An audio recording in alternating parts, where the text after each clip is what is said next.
Hi everyone, my name is Jason Sansucci. I am the co-founder and program director here at Neurodiversity Works. Thank you for your interest in our programs. I'd like to welcome you to our introductory drone career workshop. It's my pleasure to spend some time with you today and introduce Neurodiversity Works and our programs to you. So without further ado, let's get started. So let's start with the quick agenda. So expectations, we were doing this in person, but now we're moving to a digital workshop so it can get out to more people and hopefully generate more interest in our program. But the expectations here is obviously we're going to do our best to accommodate everyone that's going to be watching this workshop. We're going to introduce who we are. We're going to talk about some of the current uses of drones. We're going to tell a couple drone stories through some videos. Then we're going to talk a little bit about our program. And then we're going to do a bit of a show and tell. I've got a bunch of drones here in my office, and I'm going to show you sort of what they are, what they look like, what they're used for, and kind of dive in a little bit of that. It's kind of fun. And then we're going to talk about next steps. So who are we? Well, we're a neurodiverse family. It is my wife and I, my wife Nicole Corder, our executive director, and myself. We are a neurodiverse family. We started this out of a necessity that we saw within the neurodiverse community.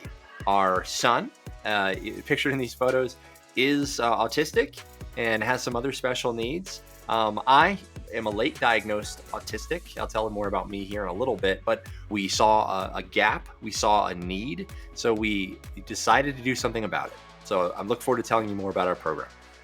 So our mission, so we were founded during COVID in 2020.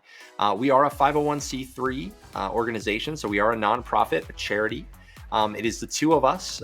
Our whole mission is to prepare neurodivergent and neurodiverse students for careers in the drone industry. Why the drone industry? We'll talk about that here in just a little bit. But what we do is we're a workforce development program, and we develop some technical training, primarily online, but also we mix in mentorship, job shadowing. We'll talk more about that later. Summer camps, more on that later too. But really what we want to do is sort of advocate, and at the end of the day, we want our students to be gainfully employed, making a living wage, doing something that they love. That's important. So who am I? So I am an autistic drone scientist. Yep, that's a real career title. That's a real job title there. So I have been a remote sensing scientist for over 20 years. I do have a background, prior military. I went to the United States Air Force Academy, got a degree in astronautical engineering. Yep, rocket science. And then got a Master of Engineering in the same from the University of Colorado. After I left the military, I was a space and missile operations officer for a brief time. Once I left the military, I really sort of felt a love for remote sensing and GIS, and that was sort of my area of concentration. I just thought it was just really fascinating, all the things you can do with remote sensing imagery from space. I thought that was really, really great. So I sort of made the rest of my career centered around it.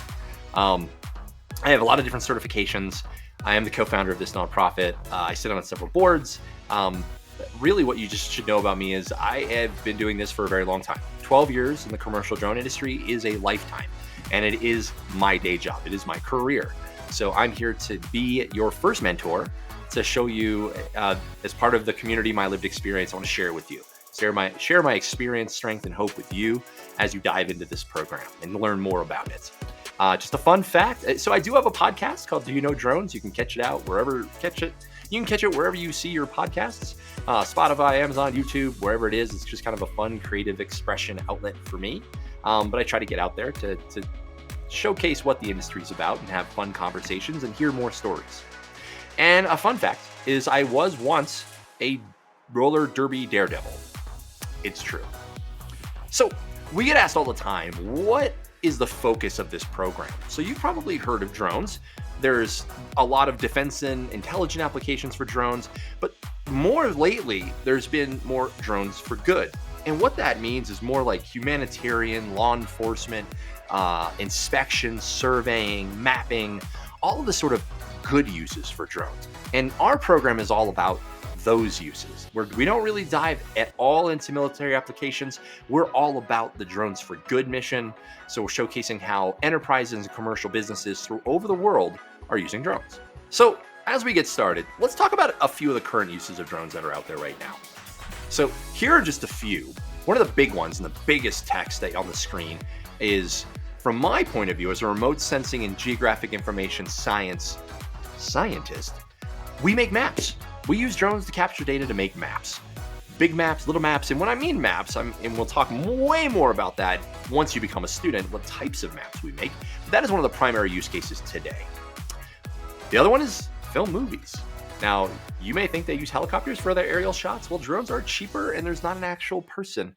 They filmed a lot of great movies, especially and more with drones as well, because they're fast. I should actually have later when we do our show and tell, I'll showcase one of the drones that they use for cinematography and movie making. The other one you may have seen, drone racing. Drone racing is literally taking off. Okay, there's going to be a couple puns in here. Literally taking off worldwide. It has $1 million purses. They fly all over the world. They're becoming these like pseudo rock stars. So this is another avenue that we will talk about.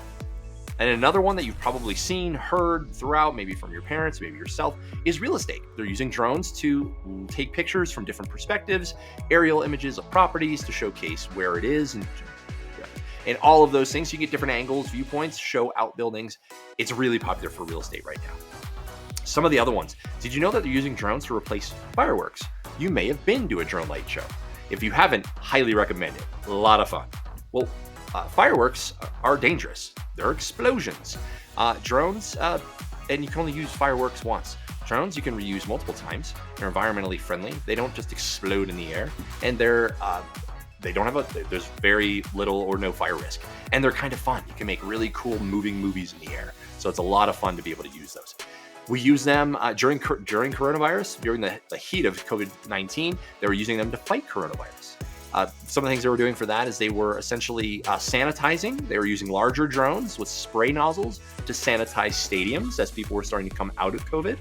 And there's many other ways that they were using them as well. They were using them to prevent power outages. It was super windy here. They used drones to inspect power infrastructure, distribution and transmission lines to see if anything needs to be fixed or replaced or upgraded, or all of those things to mitigate the wildfire risk. There's so many different uses of drones. I'll talk about just a few. They're using them for offshore inspection. It's very dangerous out there in the ocean, and hanging people down underneath offshore oil rigs, pretty dangerous. Just fly a drone. Get different angles and perspectives, and it's putting no one at risk. Really, some of the best uses right now are just trying to reduce cost, reduce danger, and increase safety for every industry that drones touch. Obviously, they're being used for search and rescue. This demographic, so the neurodiverse, the autistic specifically demographic, and also the older generation, there have been thousands of successful search and rescue drone missions that have happened throughout the world that have actually saved lives. So drones are doing many, many things. Planting seeds, transporting blood, they're and other things all over the world. They're also great for teaching programming. They're great for spotting sharks. They've set many Guinness World Records.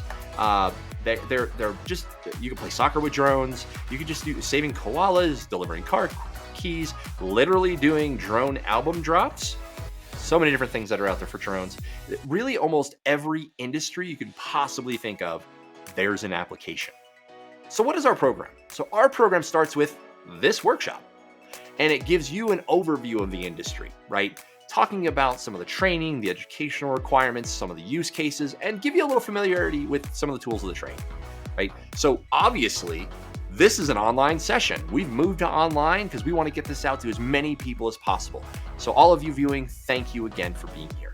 Our program starts with this workshop, and we move on to an online learning system, still online, where we tell you a little bit more about the industry, dive a little deeper, much deeper than we are during this workshop, to see all the things that this industry involves: the engineering, the software development, the operations, the safety, the regulations, all of those we're going to dive deeper.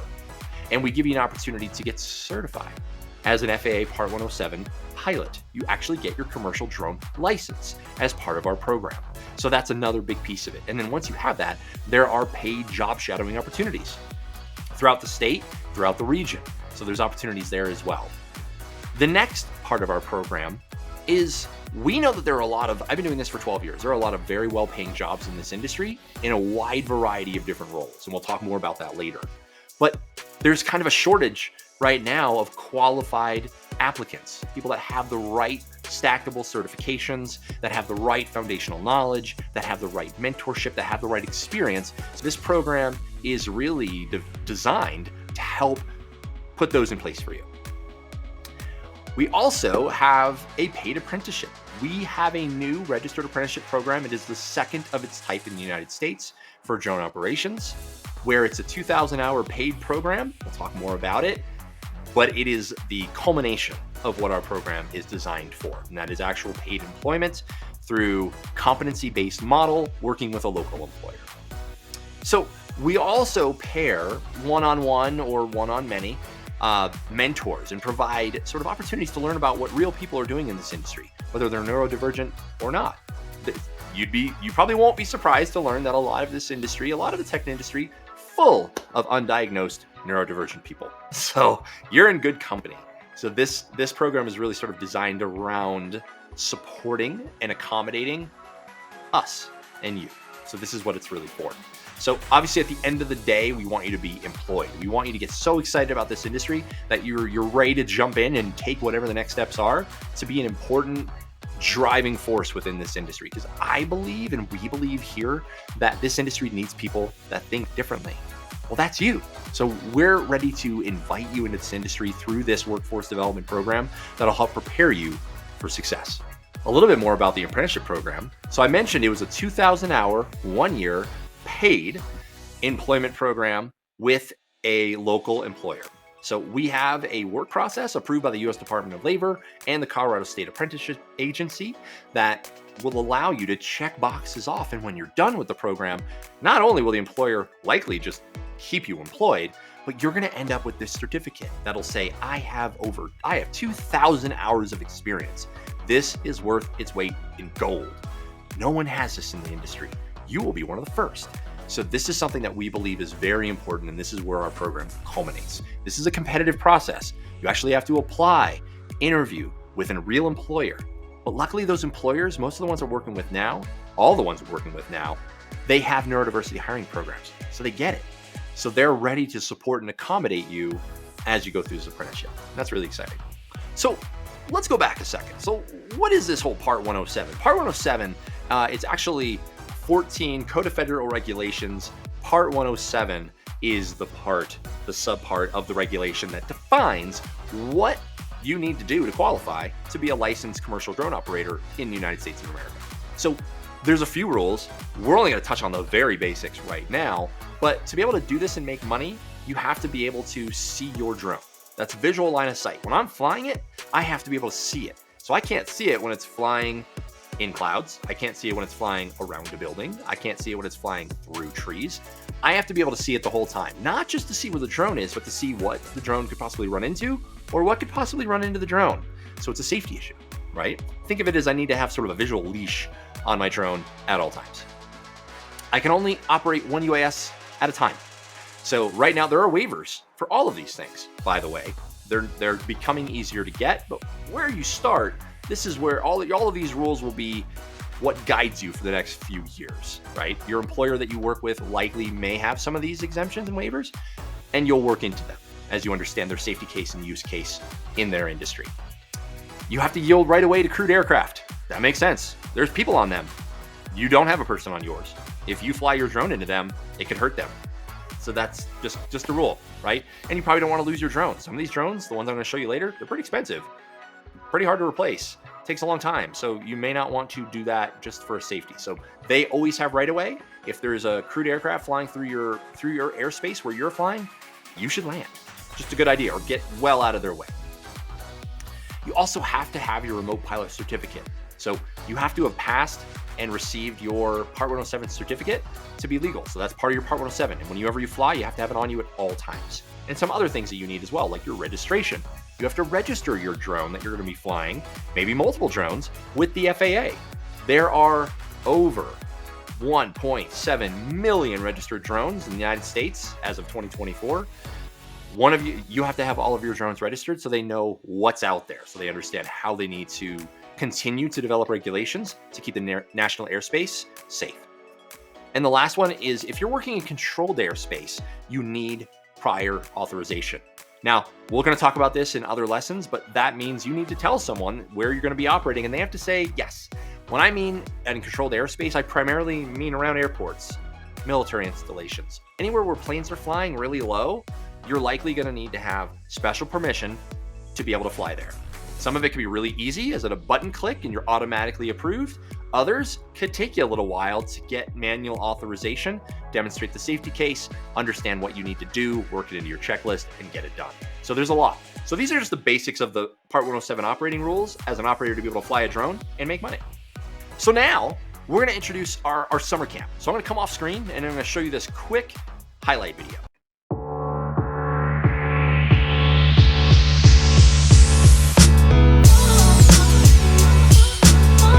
All right, everyone, welcome to camp. We are very excited that you are here. It's our first one. We plan this to be an amazing, dynamic 2 days.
So now we're going to jump into some video case studies of just some current uses of drones. I hope you enjoy these videos.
Over the last 7 years, we've expanded dramatically and we now operate in 8 countries. We serve 3,400 hospitals and health facilities globally, and we'll be serving 10,000 by the end of this year.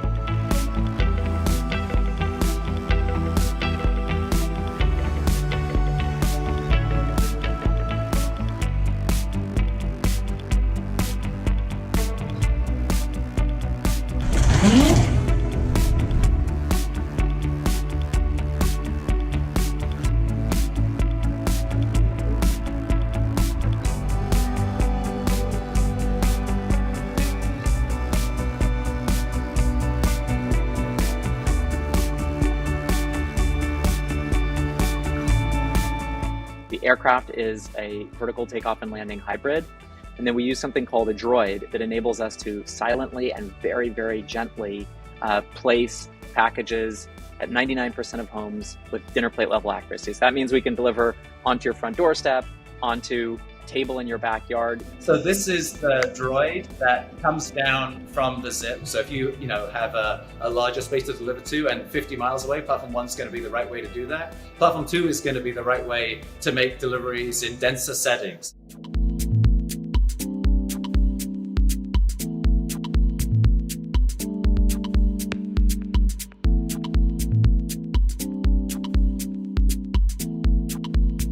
And then it's as simple as, wrapping up the package like they would normally for any delivery, whether that's a lab medical test, a home delivery of, prescription, a food delivery to someone's home, loading it into the droid through the loading portal, closing it, scanning both, and then sending it off to be delivered to the customer. We can typically guarantee, it's 7 times faster than an instant delivery via a traditional service you might buy from today, whether you're ordering food or ordering something online.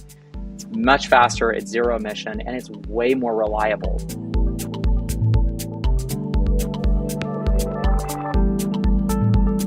The reality is, the vast majority of packages, on the order of 80-85% of packages in e-commerce, are 5 pounds or less.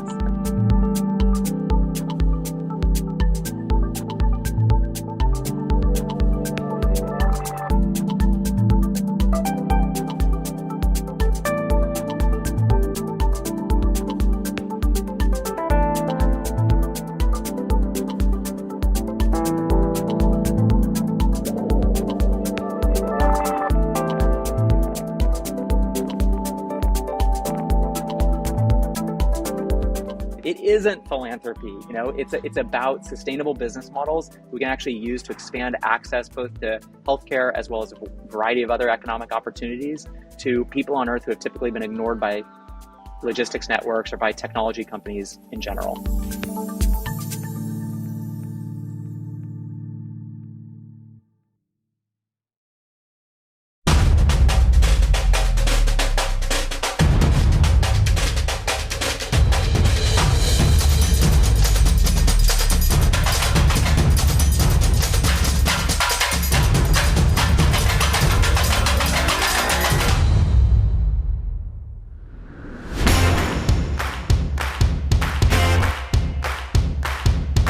This is the great outdoors. Anything can happen, and now we're combining that with technology that it's new and ever evolving. Definitely need to factor in working all together to call out any kind of obstacles. There's a lot of tall trees in the area, and so we'll be working together to help mitigate any potential disasters, if you will. These look good. All right, this area is safe.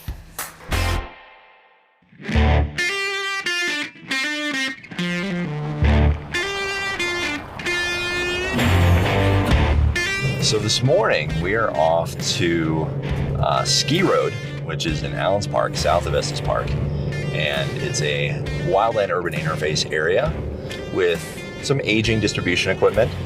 And we're gonna be doing some aerial inspections using RGB and thermal data to just check all the components on the poles to be sure that everything's intact, everything's where it needs to be, there's no safety hazard, and we're just checking for all of those.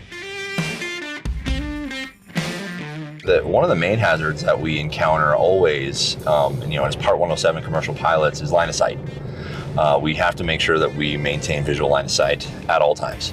So we always have a visual observer. So we have 2 people. And in this case, we're gonna have 3 people that are gonna be taking a look at the drone throughout the entire period of flight.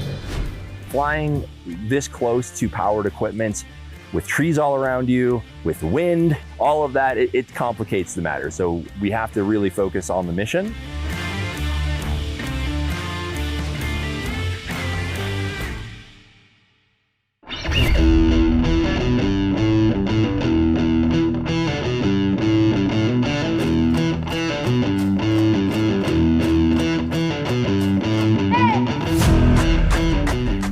Able to capture some difficult poles. There were some that were really, really easy, some that are not, and that's where it really takes a professional touch to get that level of service.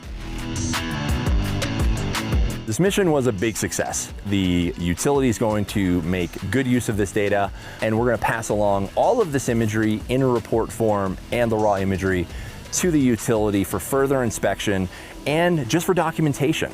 So with those tools, we were able to successfully see things that you just wouldn't normally be able to see, or that regular ground crews wouldn't be able to inspect from the air or as quickly. So I believe that ultimately we did a great job. We did the mission on time. There were no incidents, and all of our pre-mission planning, our briefings, and our daily safety meetings contributed towards a flawless execution of this project.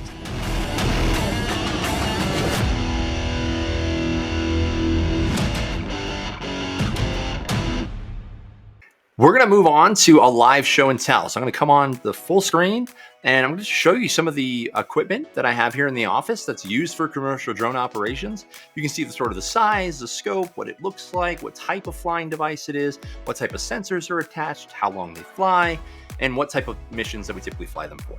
So let's go and get started. Today I have 5 drones to show you, starting with our sort of least expensive, least complex to sort of the other end of the spectrum. So the first one that we showcase is this DJI Mini. You can see that it has prop guards. You can see it's relatively small. It's actually only 249 grams. So it's actually, you're able to fly this recreationally or without registering it. And it's so small and will cause no damage to anyone regardless of sort of how you fly it. It's just very lightweight. And it's a very good camera. It's very easy to fly. It does have GPS, so it is able to maintain itself. And it's like I said, very easy to fly. Use this for real estate, use this for outings, use this to capture any sort of like marketing material. It's very good for that, but it is very lightweight. It handles itself fairly well in the wind, but if it gets too windy, this is not going to be your drone of choice. So this is, like I said, this is the DJI Mini 2. It's very small. You can see it has the camera here. I'll show you that. Here's the camera. You can see it has an SD card. Back here, the battery goes in this slot here. It locks in, SD card goes in here. And like I said, it's pretty small. This is very small. If you take the prop guards out, it actually folds down. So this is the first drone. This is more of a training drone. So you can sort of learn how to fly with sort of low risk. This drone's very good for that. Next drone I'm going to showcase is actually a little bit of a workhorse. This is the DJI Mavic 3 Enterprise. You see it folds down. It's fairly small. Folds down. We'll talk about this guy here in a second. It does have a very nice camera with a mechanical shutter. It actually has 2 different cameras. You can see them here. A 20 megapixel mechanical shutter and a telezoom lens as well. It actually folds out like this. It has sensors. You can see it has cameras all over the body. Cameras everywhere, looking in every single different direction. These are for obstacle avoidance. These are not imaging cameras for missions, but they are for obstacle avoidance. So this has 360-degree obstacle avoidance. If you're flying up, down, forward, it will tell you if you're going to be flying into something, and it will take a corrective action. This guy on top, this is actually a GPS antenna. It's known as a real-time kinematic antenna. What that means is it can GPS like on your phone. GPS on your phone is not the most accurate. It can get you within maybe, 30 feet or so of an actual location, which is close enough to snap you onto a road if you're driving and get you places. But when you're flying around, I want it to be a little bit more precise than that. So with this guy, it actually corrects using a correction network in real time. And it's taking those corrections into this antenna and into the controller and correcting the location of this, both the imagery and the location of the device within centimeters. So it's extremely precise. And that allows me to do very high, not just resolution, but high accuracy mapping. So this is a very good thing. You'll notice that all the drones have a FAA number. So this has been registered with the FAA. This is actually a registered aircraft, according to the FAA.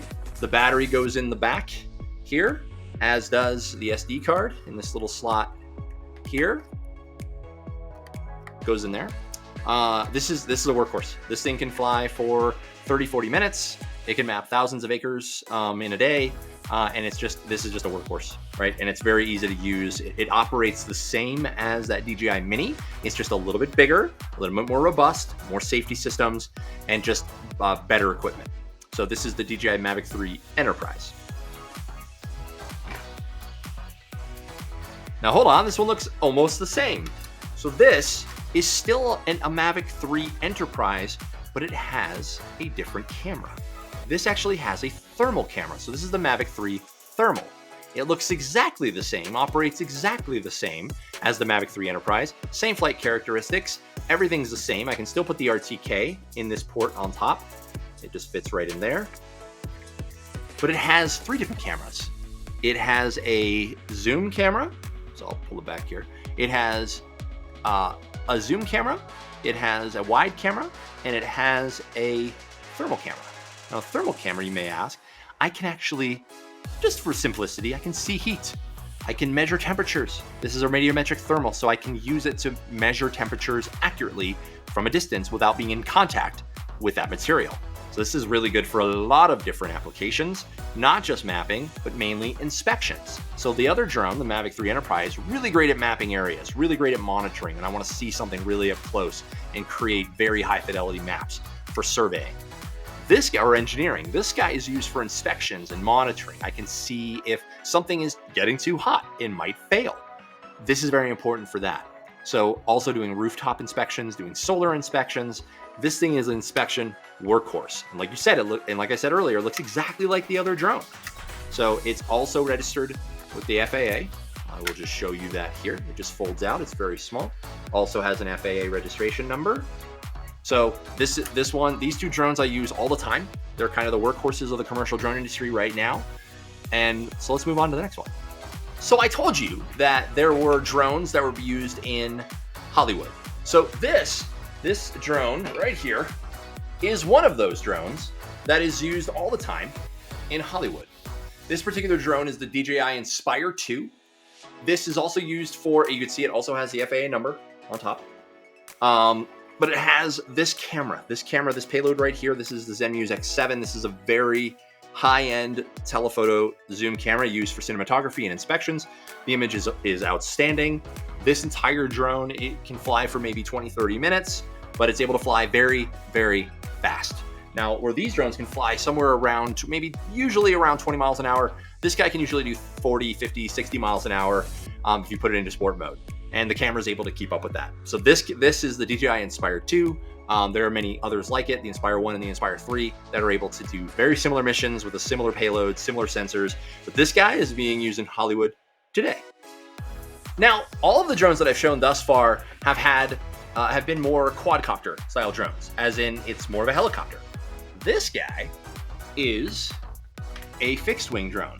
So this has a flying wing with a pusher motor that allows this particular drone, also has an FAA registration number, which allows this particular drone to fly much longer.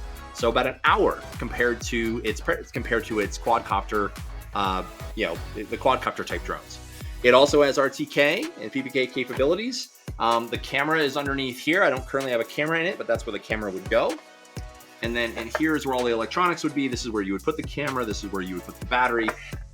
And this particular drone, you would essentially hand launch it, and it would be able to fly for a very long time. This drone is used primarily for agriculture. I just want to showcase a few drones that we use within the industry. These are just the ones that I have in my office. I have probably flown more than 40 different varieties of drones, 40 or 50 different varieties of drones over my career. There's a lot of different types of drones out there, different sizes. Some of the drones that we had at summer camp, so if you're coming to that, you'll get to see them.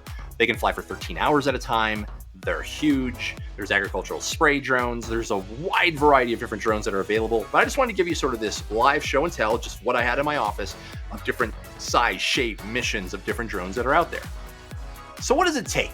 So hopefully you're interested by now in learning a little bit more about what it takes to become a commercially licensed drone pilot. Well, to earn your Part 107 and become an FAA certificated remote pilot, there are 3 requirements. 1, you have to be at least 16 years old. 2, you have to be able to read, write, speak, and understand English. So English as a second language, no problem, as long as you can do these and essentially just know enough to pass the test, right? You got to be able to pass the test and understand, verbal commands in English here in the United States. You have to also be in a physical and mental condition to safely fly in a UAS. A UAS is an uncrewed aerial system, or a drone. So that's also a little bit of a gray area, right? Essentially, they don't want you operating intoxicated. They don't want you operating when you're mad. They don't want you operating so this is more trying to keep yourself and the national airspace safe. So if you wouldn't operate a car when you're taking certain medication, or you're operating, not operating heavy machinery, you probably wouldn't want to operate a drone. So those are the 3 requirements. The steps: 1, you learn the rules. We have a prep course for it. For 14 CFR Part 107, we'll walk you through everything that you'll need to know to be able to pass the test. Pass a 60-question airman knowledge test. It's multiple choice. You do have a time box, but we work with the FAA to be able to, in the testing centers, to give whatever accommodation. They have 16 different accommodations available for any sort of test taker. You need additional time. You need someone to read the test to you. All of these things you can absolutely do, and we can help you get those accommodations. And the last one is you have to register your drone with the FAA. They'll give you that number, you put a sticker on your drone, you're good to go. It costs $5 and you're good to go to be able to start making money with drones. So you may be asking, because I know I would if I were you, like, so what sort of opportunities are out there for drone pilots? Well, there are actually a lot of them. And you'd be surprised to learn that sort of the biggest ones have nothing to do with operating drones. The biggest one, if you look all the way to the right, is actually software engineering. There's a lot of software involved in the drone industry, whether from operating drones, analyzing data, interfacing with other systems at the enterprise or with your customer, or interfacing between pilots. There's a lot of software out there that either needs to be developed or is in process of being developed. So a massive opportunity for software engineers in the drone industry. And the career pathways are in a wide variety of different industries. Insurance, marketing, mining, just a few.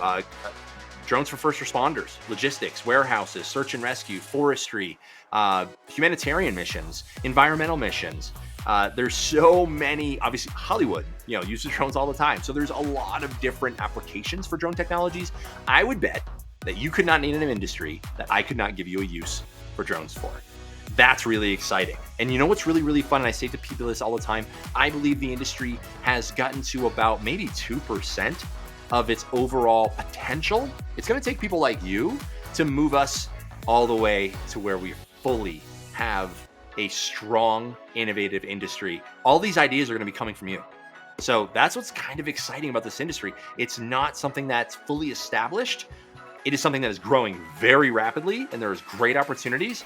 But like I said, the barrier to entry is only a 60-question multiple choice test. That doesn't seem so bad. And we fully prepare you for it. And actually, we pay for the test. More on that in just a little bit. So there's a lot of opportunities here, not just an operation and anything related to a company. So we're talking software engineering, like regular engineering, mechanical engineering, aerospace engineering, analytics, operations, actually flying the drones. So there's lots of different opportunities. You don't want to fly a drone? That's fine. You just think the technology is fascinating? Design them. Analyze the data from them. Design software for them. There's a lot of different opportunities out in the drone industry waiting for you. So how much does this cost? Like, okay, cool. Sounds interested. I'm interested. How much does it cost? Well, if you were to, on your own, take the FAA Part 107 prep course, it'd probably be about $250, maybe about 30 to 40 hours of online learning. Take the test. It costs $175 to take the test. Take some additional training to get you ready for your first drone jobs, to learn some of the software, understand some of the use cases. Probably around, maybe at the lowest, around $1,000 to get you ready at the very, very foundation level, the very basic level for the drone industry. Well, our program is free to you. We are 100% supported by charitable funds and grants. So this program is free for our students, free for their families. We believe that this community, this population has been, there's a lot of very expensive things that need to be paid for, that are paid for, that are available, services, supports. We want to not just be free, but we want to pay you as a student. So this is something that's a little bit different, that's out there and available, because we eventually want to see you get paid for what you're learning. We want you to get paid and have a sustainable wage and a career that you love. So this is kind of interesting. So people have also asked, how much do drone pilots make? Well, this is based off of salary.com, and I can verify these numbers. I have verified these numbers with multiple employers throughout the United States, and these are sort of mean or median numbers, kind of like middle of the road. Entry-level drone pilots probably make around $40 an hour. This says 4121, about $40 an hour. Now that's $70,000 to $80,000 a year. Not bad for passing a 60-question test. Experienced pilots with additional certifications, additional time, flight hours, experience, now they will make more, over $100,000 a year on average. Now, senior level, those who run programs and pilots over an enterprise, now those folks can make up to about $74, $75 an hour, if not more. So this is not flopping whoppers. This is not polishing doorknobs. This is not working in a grocery store. There's nothing wrong with those jobs. This is a career. This is an opportunity for you to make an impact in an industry at a more than livable wage that will allow you to sustain yourself in the future. So, what is the next step? Well, I told you at the beginning, the very first step of our program is this Drone Career Intro Workshop. So, check, you're done. You've already done one. The next step, use this QR code that's on the screen. You can register yourself as a student. It'll take you to our website, and you can register as a student. You can also go to our website, neurodiversityworks.org, and register there as a student. The next is we're going to invite you to our online learning platform. Now that's going to allow you to take the FAA trust test. You're going to learn what that is when you get to the training. You'll be able to learn some basic foundations of commercial drone operations, maybe a couple soft skill things at the very beginning, but it's only like 3-4 hours of training. Do it on your own. It's self-paced. That's the next step. Then once you've demonstrated that you are committed to this and you can do that on your own with your own supports on your own time, then we plug you in with a mentor. We plug you in with a Part 107 prep course that'll allow you to go and take and pass your Part 107 exam. Once you've done that, there are paid job shadowing opportunities leading up to apprenticeship. That's in employment. That is our end goal. These are all the steps that you take to get there. So our program is growing. It's fairly robust. It's designed for you, and that's kind of what we're about. So if you're ready, go ahead and take the next step. We look forward to working with you.